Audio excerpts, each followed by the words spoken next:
water, earth, fire, air.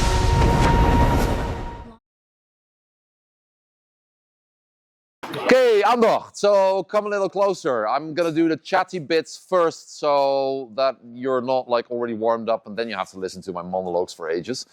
Welcome everybody. Let me just very quickly introduce myself. My name is Oscar. I teach a lot of different things at HVN at Ludolf van Keulen in Leiden and Oostgeest.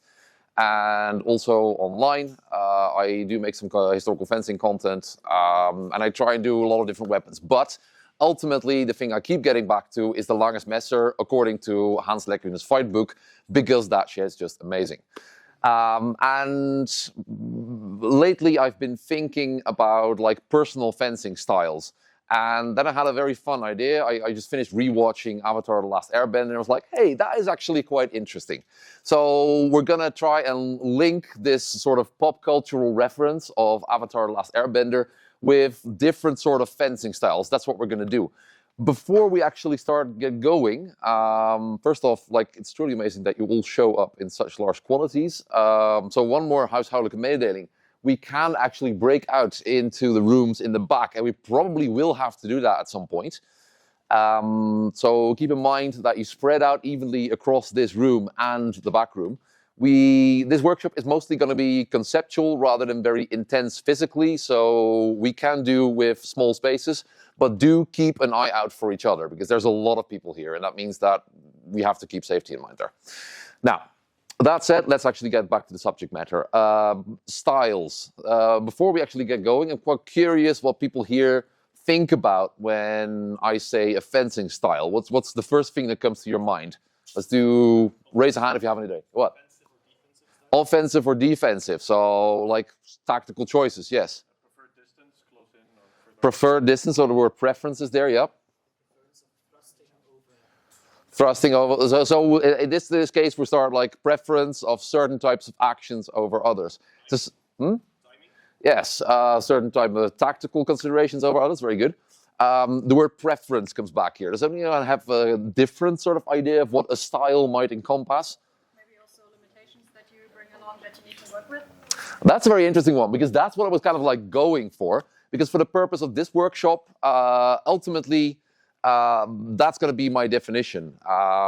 Because ultimately, I'm a big fan of the MS-327A, known as the Döbringer Codex, where they say that there's just one art of fencing and Hans Lichtenauer wrote it down. What I think here is that ultimately we all want to be the avatar of fencing by learning all styles and therefore making those styles kind of meaningless because we master everything. But very few of us, if any, are ever going to get there. So what I refer to by a style here is a combination of your deficiencies and your strengths. And ultimately, what I find is that people start playing to their strengths to minimize their weaknesses. And that's kind of the definition of a style that we're going to be working with today. So once we start going after the warm-up, I'll be introducing you to basically 4 different styles of moving that you can link to certain types of actions in Lecküchner's fight book.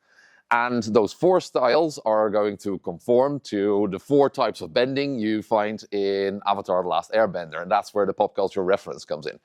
I'll explain what these different styles are down the line, but that's kind of like what we're going. And in the end, I'll also talk a bit about how these styles interact with each other. And I think that's going to be a big takeaway at the end, so keep watching, everyone. That's going to be coming back to at the final recap at the end of the workshop. So we now have an idea of what style is going to be for this workshop. So let's get ourselves ready to play with messers. So Vladimir, can I ask you to come forward and help me demonstrate one thing? So we're going to very quickly do a little bit of a mental warm-up, and that mental warm-up is combined with physical stuff, which means that we're going to do a game of tag. So it's just shoulders is target. You can parry, of course. You can counter. You can void and counter. That's kind of like what we're doing. You can't like do a lot of linear movement here, so you just need to work a bit here. And I'll just like you to think about like, hey, how do you approach this? Once either one of you has reached 3 hits, you just find a new partner and you do the same thing. We'll do this only for a couple of minutes, and then we'll immediately start picking up messers. Yeah? Any questions about this? Right, let's go try that. Thank you, Vladimir. Before I tell you to go pick up a messer, very quickly, what was kind of like your approach for this? Like your overall tactics that you employ while playing this game? So just shout something if you were constantly thinking about it and realizing what you were doing. Counter-slapping. Counter-slapping. So you're very much waiting for someone to go and then do something. That's very good. Any other things that happened? Force perspective, I make sure they couldn't see how close I was. Force perspective, yeah. So like playing with distance, yeah. Trying to go around, very good. Another nice tactic, yes. Feints. Feinting, kind of like going around, very similar idea. Jasper? Going for the middle, yeah, excellent, okay. Yes, Alex? Huh? Economy of movement. Okay, very good. So there are different styles for playing this game. You might find that some of these things get mirrored in what we're going to be doing with Messer now. So let's get to the good stuff. You're going to need a mask, you're going to need a long knife, and I'll see you here in like a minute with those, and I'll explain what we're going to do. So we're going to start off with the first element. For those of you who haven't ever watched Avatar, shame on you. It's great, go watch it. But other than that, in that setting, there's 4 different types of magic called bending. There's air, there's water, there's earth, and then there's fire. And these each conform to certain types of movements, certain types of actions that you perform with them. And that's a very nice hook for translating that into fencing. In the story, the avatar that needs to learn all these types of bending to defeat the ultimate evil in the world is originally someone who uses the air style. So that's what we're going to start with today. And air, yeah, it's kind of what you tend to find is that that guy zooms around all around the place. It's very fluid, is never in one place, and can therefore confuse opponents or hit them from interesting different directions.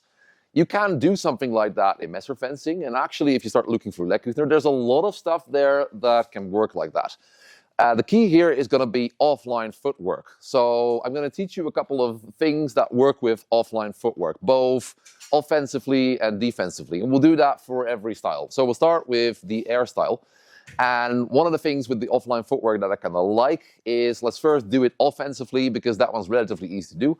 We're going to start by just throwing a regular old Oberhau. So what I'm going to do is I see someone and I think I might use like my offline footwork against them. So I'm just going to hit them with an offline Oberhau. And if I take that small sidestep rather than going straight, you see, this does not hit. Here, I actually get a good threat. Now, this is very nice, but Jasper is now wise to my tricks. So if I try this the second time, he's going to try and parry this. Yeah. So on my second attempt at this, I'm going to use that sidestep and hit them on the head like so. So what I do for that is pretty much just throw my hand forward, turn the hand, and raise it up. Same kind of like offline footwork, but now I hit them with a short edge on the head. If you end up with a thrust, absolutely no problem.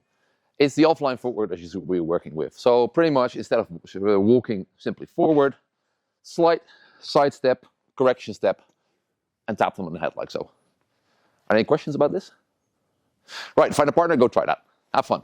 Right, for the next continuation of this, because there's something really cheeky that Lecküchner does. So imagine you're fighting someone. The first time you go like, haha, I might like touch you here. You might get a small touch, but you know, that does not end the fight. If it's a tournament, you are 3 points ahead, but that's not the end of the fight. You do this, you go like, he's wise to it, you hit him again. You're now at 6 points, great. So now, Jasper is kind of wise to my tricks. He goes like, I'm going to parry really widely. And you go like this. Cheeky. So what you do is you basically use the same offline footwork in the other direction. So we've gone here, offline footwork here. So the footwork is the most important. If you want to find the most economical way of making this cut, it's ultimately just bending this elbow inwards. See what I did there? So elbow is now up, elbow now goes in the other direction. But the biggest thing here is doing that offline footwork in the other direction. That's really what makes it work. Because you can also just use a long edge thing. That works the same. Also gets the job done. It just looks more cheeky if you use the short edge on the other side. So that's why I show that. Any questions about that? I'll show you one more time from the other direction. So, 1, 2, and 3. And there you have it. Go play with that for a couple more minutes. Up next, I'll just stick with you as my my fencing smarty for this style of bending. Up next, what we're going to do is use the same kind of footwork defensively. So offline footwork is a pretty great way to get into a very good position if someone actually decides to attack you. Now, how to get there, that's a subject for a different lesson, but for now, what we're going to use is bogan. And if you've done any messer at all, you've probably seen this technique. If you've done any single-handed weapon, I'm sure you've seen it somewhere. In this case, what you're going to do is you're going to start with the knife on your rear leg. So if you're right-handed, that is right leg back, knife hand on there. And someone's going to make an overhow at you. Basically, you're going to do that offline footwork. You're going to basically step underneath. So take that with you. You're kind of load it up. And with that correction step, you're going to cut them through the face. So again, we're going to show it slowly. Step 1, and go here. Now, if you've done this a bunch of times already, and you go like, but Oscar, I've done this a lot of times, try this version. You use fancy footwork. You're going to use a double step. Technically, this is also a double step, but this is easy to do. The more difficult double step has like a half step. Because if I try and advance out here with a lunge, I'm like in a really shitty position. It doesn't work that well. However, if I use like a half step, that's quite nice. So if you start with your right leg in front, if you're right-handed, what you tend to do is kind of like advance your left foot here, and that brings your body out of the line in the same way as that step with the right would have done on the other side. You're now loaded up in the same way to cut them for the face again. If you're looking for an interesting footwork challenge, try this one. Now what you don't want to do is basically just bring it forward and go here, because Jasper, what can you do now? This is not good. So you use that step to turn your body and then go there. So if you should try and push through, still doesn't quite work because I'm already on my way there. What I tend to do is literally turn my body. So what I do is I bring that step forward and start looking the other way. I keep looking at my opponent, but if you look at the mass grip plate, he's looking this way. And that's why this works. So that's a fun thing. Try that. Whee! Airbending. Okay, so partner up, go try this one. Let's move on to the next style of bending. Sean, if I can ask you to help me demonstrate this one. I'm just going to pick some random people that I know. It's fine. So let's move on to the next style of bending. We could do way more things with nice offline footwork, but let's move on to the next. So the story goes on, the Book of Water. So now we need to learn water bending. And within fencing with a messer, I consider that style to be something that's like very flowy, but the practitioner, him or herself, does not really move, but the kind of like the jets of water that you control and throw at people are constantly in motion. So you yourself do not do a lot of movement, but your messer does. And that's where playing with long point comes in. You can do an awful lot of really nice stuff with that. So what we're going to do is we're going to come forward a bit. So we're in a situation where we're both in Bastai, like so. We're a bit closer because, yeah, this is like the right distance. I can't hit you here anywhere. That's good. So what you're going to do now is you're going to go into Lugensland. Yeah, and that's a mistake.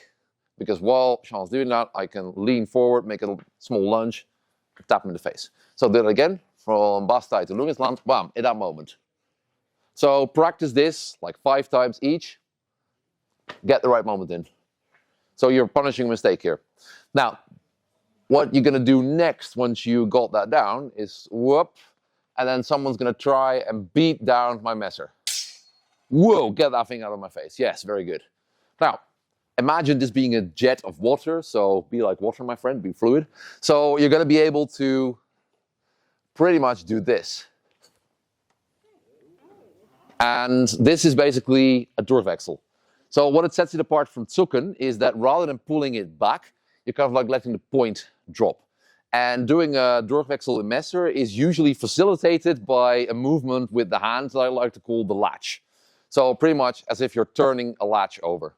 So I'm here, we're going to do it very slowly. Whoop.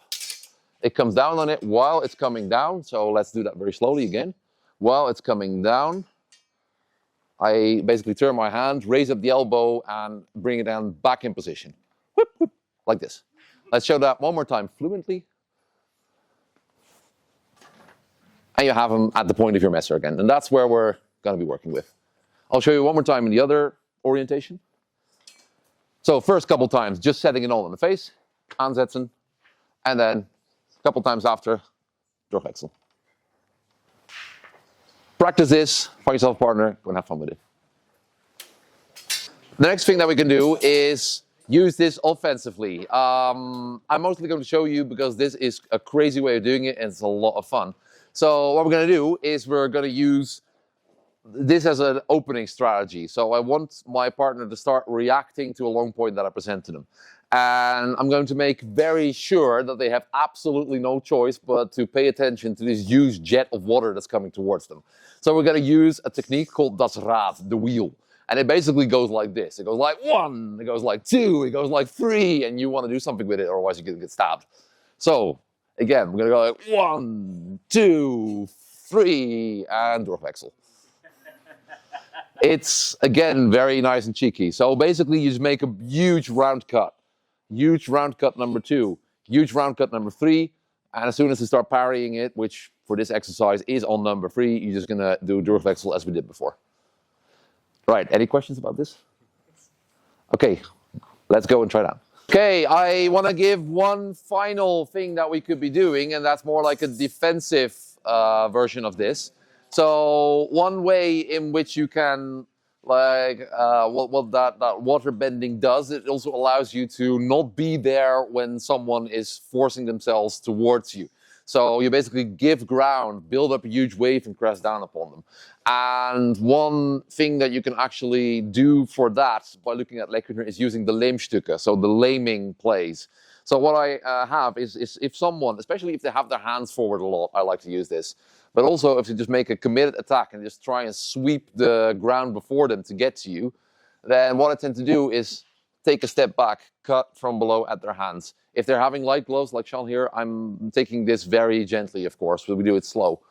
Whoop. So what happens is this passes me by, I come from below, attack the hand.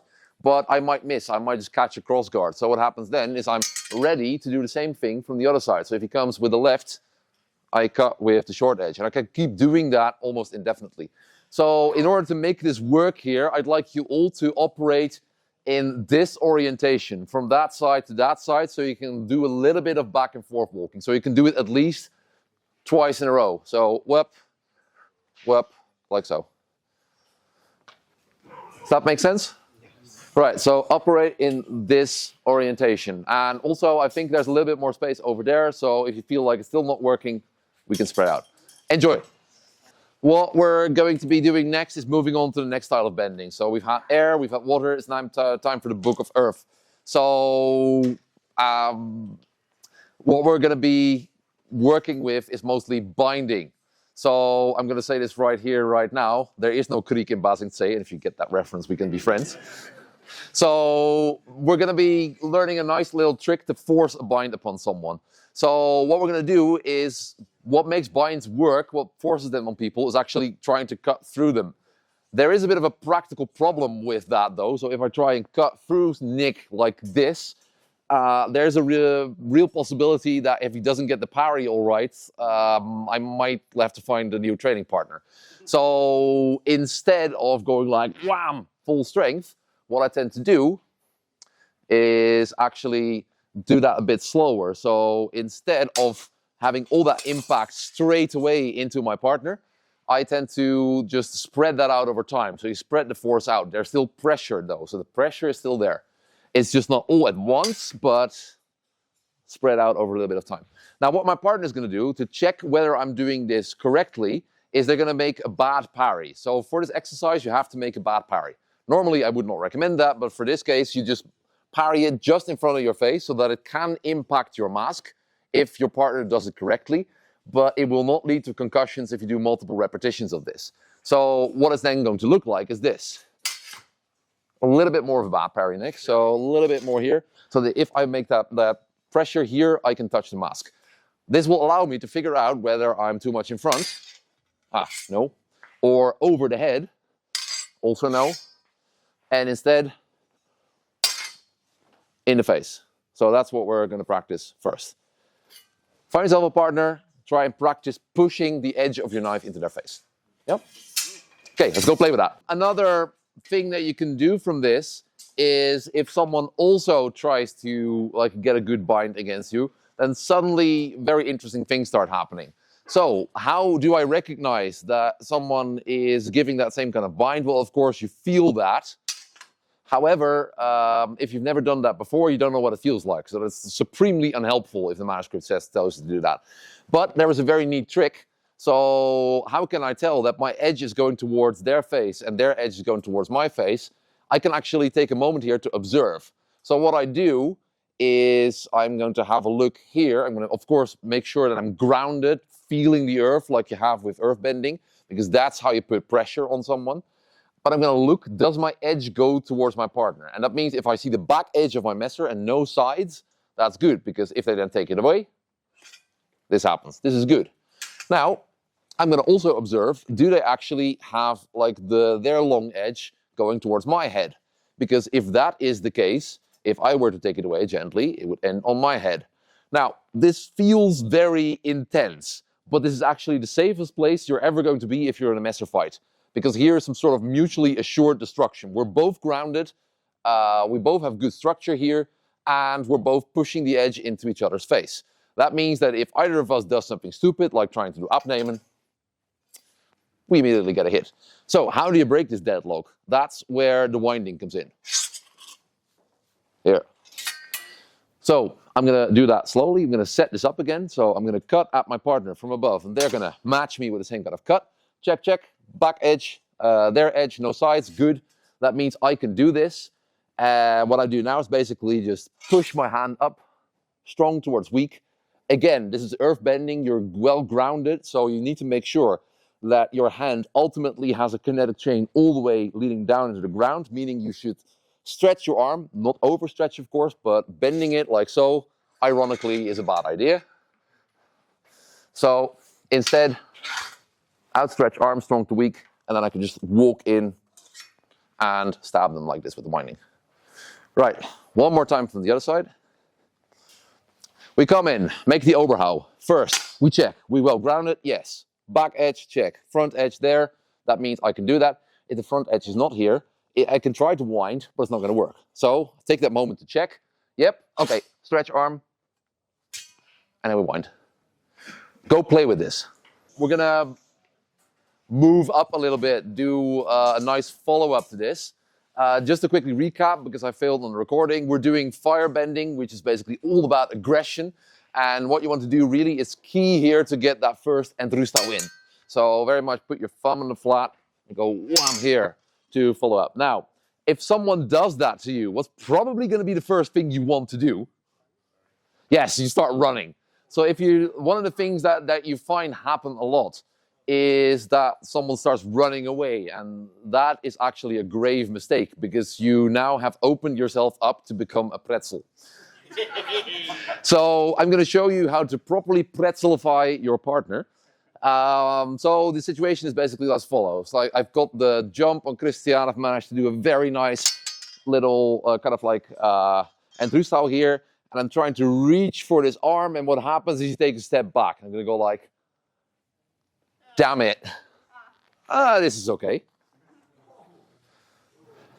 So, what makes this work really is what I tend to call rowing. So, if you start using this sort of style, trying to overrun something, use überlaufen, therefore, what you tend to do is you tend to bring the knife first into your left trouser pocket, then into your right trouser pocket, then into your left trouser pocket, then into your right, until you have their knife or they are a pretzel. The outcome is probably going to differ based on how your partner reacts.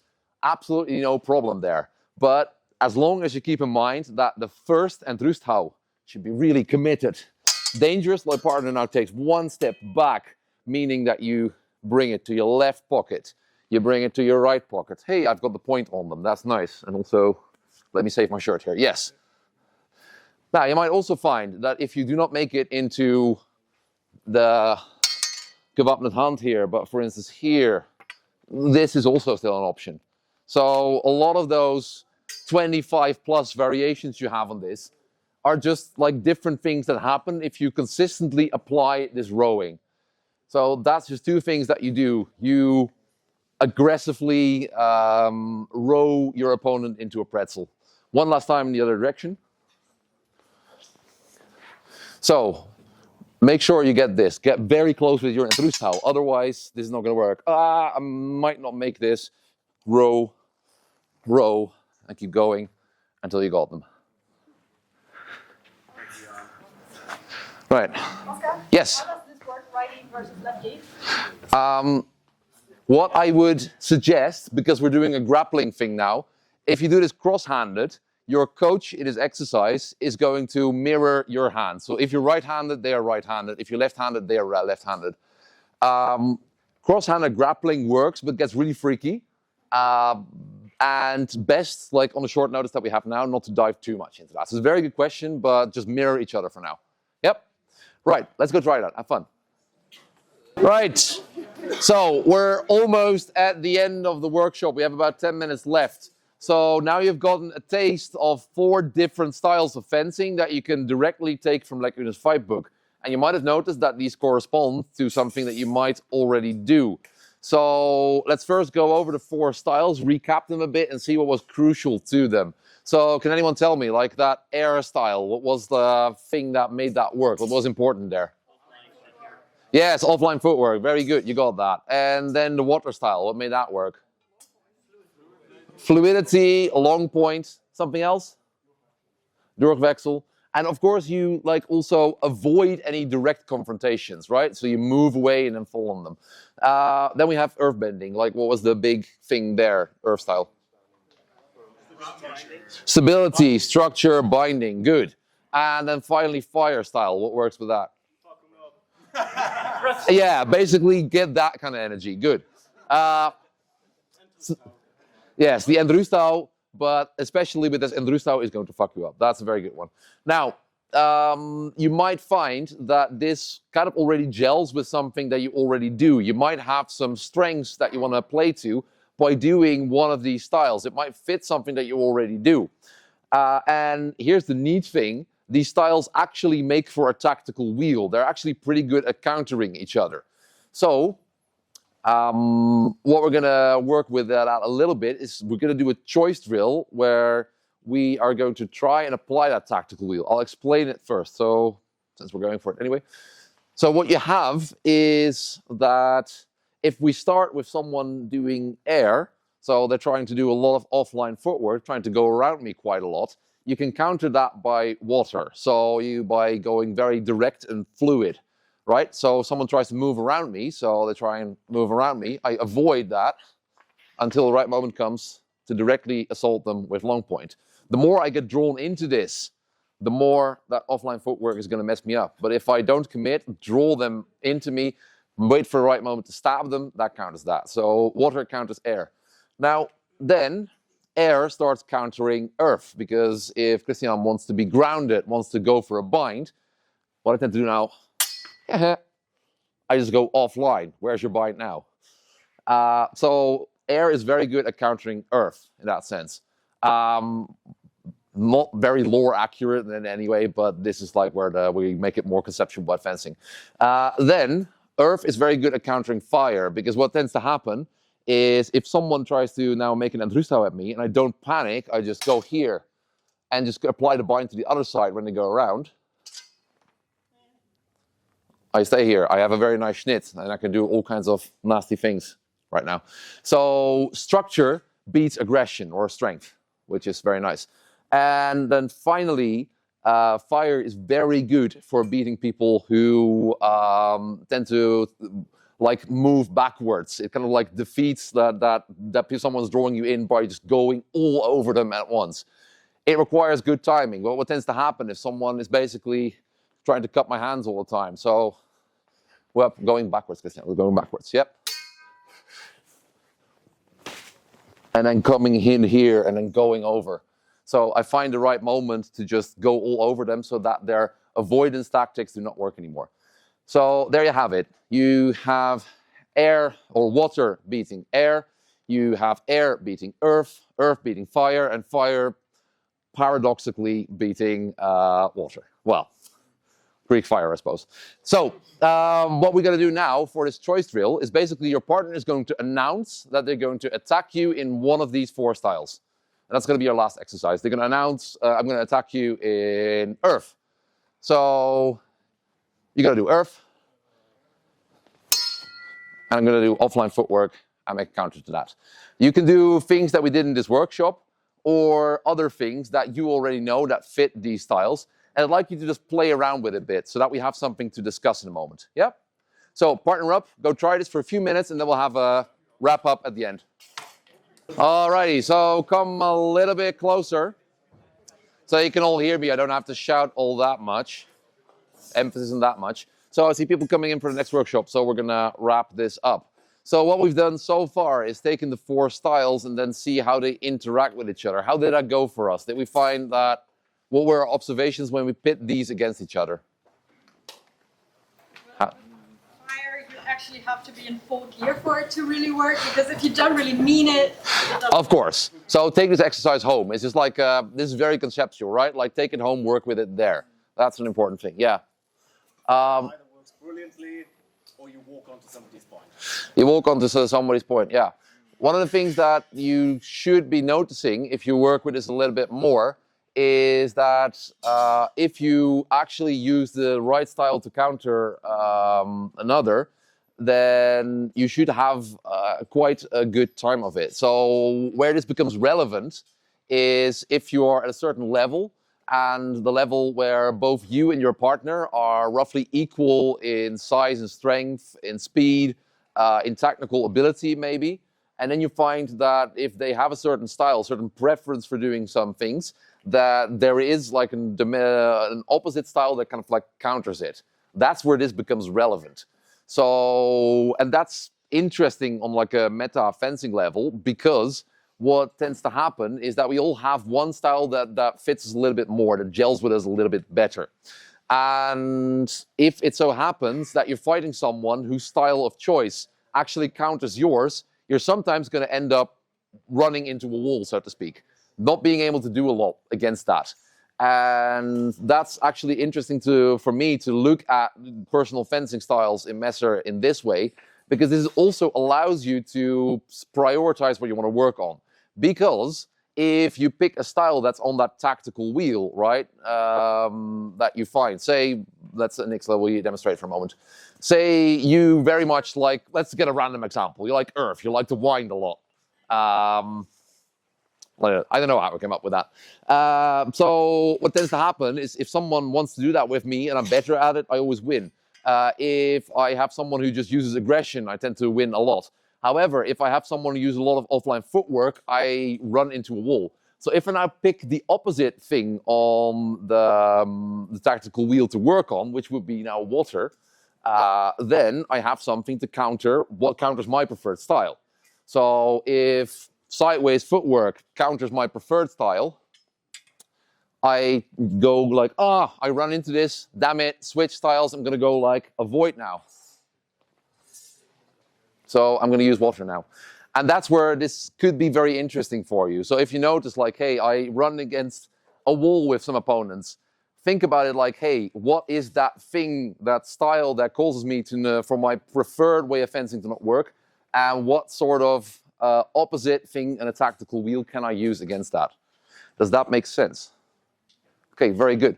Now, I think we need to wrap up, otherwise Max is going to be very cross with me. So I'm going to thank you very much for attending. The video for this, if you want to still look at it, I'm going to actually draw that tactical wheel, don't worry. Will be online at some point. I'll see if I can post it in the Facebook group, and otherwise we'll just see it pop up somewhere. Thank you very much for showing up, being awesome, learning very quickly, and putting up with the small room and a lot of people in there. I think you did really amazing, so thank you very much for that. Cheers.